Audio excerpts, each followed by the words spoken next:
olaba kinaakukka ndaba weesisaasisa gwe weesese kiki obraidinze ku kyosinzidde ku kyo kyogera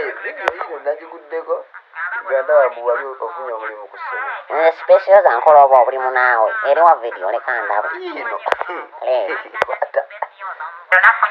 kale nali mbayambire mbakolere ewali omukisa baalabawo kizibu n'oba nno obwana bwali wanzigirira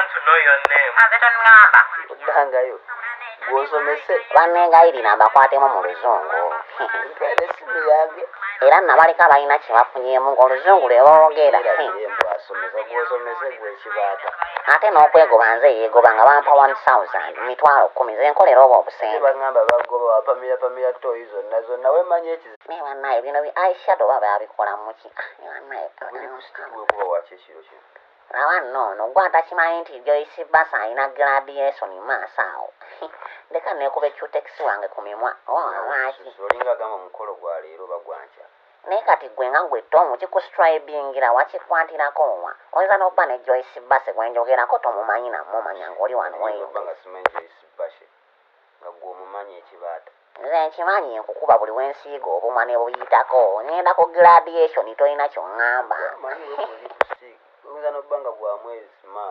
oyinza n'oba tokimanyi nti omwana spectator waakwagala nnyo ng'oli wano osinika bingi kale wamma Joyce Bashe mugambe graduation ennungi Tom product nga noneerabira okunjogerako Tom teweeyogereza mu video yange ye maama graduation ennungi mukwano ya happy day ate nno tomukwana wamma happy